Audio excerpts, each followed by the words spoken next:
Mondays with Mark Allen. Welcome back, everybody. Yes, it has been a very, very long second since I last did a Mondays with Mark Allen, but you know what? I needed to take a little break. I did, but last week there was an announcement, which I'm sure all of you have heard, that kind of woke me out of my Mondays retirement, slumber, relaxation time.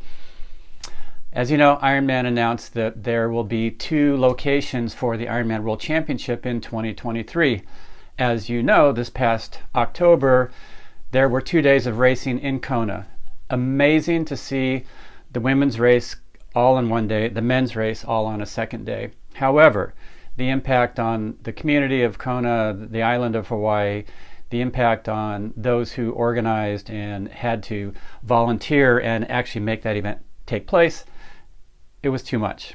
So, Andrew Messick decided that instead of going back to 1 day of racing, that there were a lot of positives to the 2-day format. And so instead of going back to 1 day of racing, now we have 2 locations. There will be the women racing in Kona next year, and the men will be racing at another location. Rumor has it it's going to be Nice, France. So I don't know if that's where it's going to be.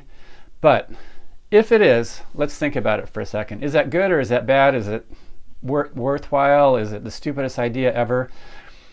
You know, there's a few positives out there on social media. People are saying, you know, for some of us, going to Kona, going to Hawaii it's one, if you live in Europe, it's a very long trip, it's very expensive. If I can race a world championship in Nice, France, it's closer to home. Financially more interesting. However, of course, Kona it's the iconic race in our sport. It represents everything triathlon. Hawaii was the birthplace of the Ironman and the IRONMAN World Championship. So to take half of the World Championship and stage it somewhere else, people are saying, you know what, that's the stupidest idea ever. What do I think? Let's go way back in time a little bit. In 1982, when I raced in Kona, it was a mass start. For years, it was a mass start. And then things got to the point where the level of athletic proficiency of the athletes was so close that the field didn't spread out anymore. And so they started having wave starts. So all of a sudden, this cool factor of all of us starting together, even though it was chaos and very physical, it was a cool thing. That got changed. And at first people didn't like it, but now I think probably people pretty much like it because they get their own wave. It's a little bit less chaotic. You don't get kicked around as much. And on the course, things are actually a little more spread out than they would be otherwise. A change that took place. At first, people didn't like it. Second thing, the way that the transition areas have worked in Kona has changed over the years. As you know, there used to be the bike transition 6 miles south on Ali'i Drive, and we ran in this thing called the pit.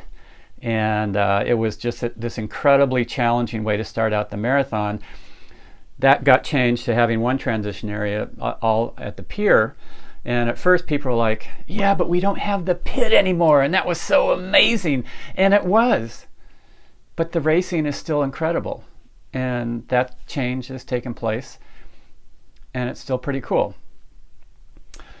I watched most of the IRONMAN World Championship on YouTube the other day. I didn't get through the whole thing.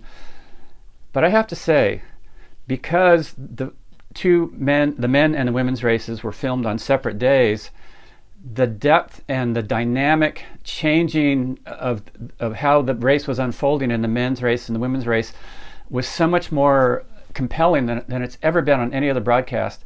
I thought it was the best show ever. And they were able to do that because they didn't have to split the camera crews between a men's race and a women's race taking place on the same day. They could dedicate all of the cameras to the women on one day, the men on another day, and then edit it into this truly compelling program. That's a cool factor. That's something that I think is a great positive for having the 2 days of racing. What about going to another location, though? A lot of people are saying it disconnects us from the heart of what Ironman is all about. That is going to be something that I think time will tell. I think it's worth trying the 2 locations, and especially if it does land in Nice, France. Nice, France is iconic. It's the French Riviera. It has as much history of racing almost as Kona does. The first year that the Nice Triathlon took place was in 1982, November 1982. I raced there 10 times.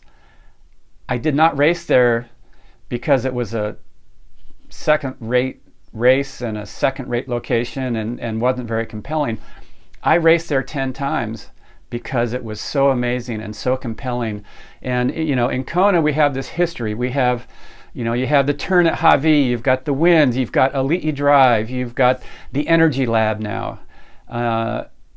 If the World Championship goes to Nice, and if the World Championship actually stays there for a number of years, maybe for decades, there will be this history that takes place. People will learn about the course.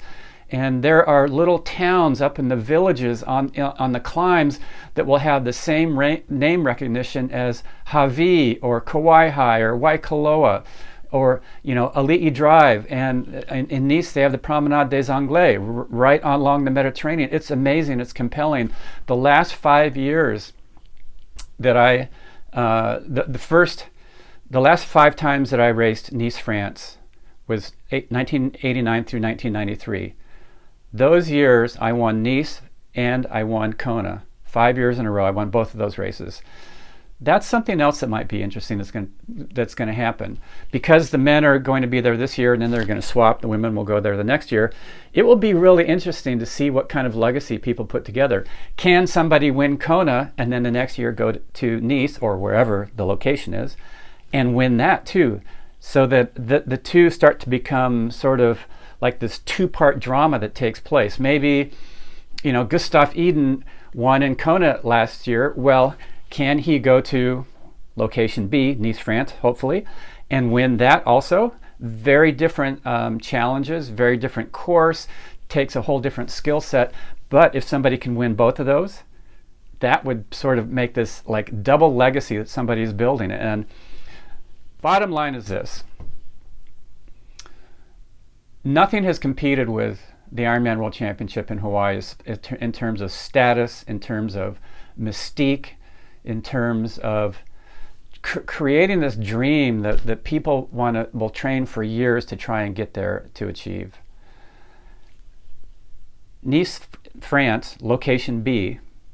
If that race tries to compete with Kona in terms of coming up with something that makes it just as amazing, well, they're never going to. They will never match Hawaii. They will never match the Ironman in Hawaii. However, if the heart of Ironman is somehow connected with that second place, that second race, and we all see that it's part of the same event. It just takes place in 2 different places on 2 different dates. If Ironman can somehow wrap the spirit of Aloha, the spirit of Hawaii, into that experience in Nice, France, and then take the ambiance and the culture and the uniqueness and the climbs and the descents and the Mediterranean and have that be like the icing on the cake, I think we're all going to love it. Time will tell. Sure, time will tell. But I think it's worth a try. If Ironman tries it for a few years and it's just a terrible idea, we can always go back. But things evolve. The sport has evolved. The race in Kona has evolved, and it's continuing to evolve. What do you guys think? Let me know. I'm really curious. Mondays with Mark Allen. That was a long one. Thanks for watching.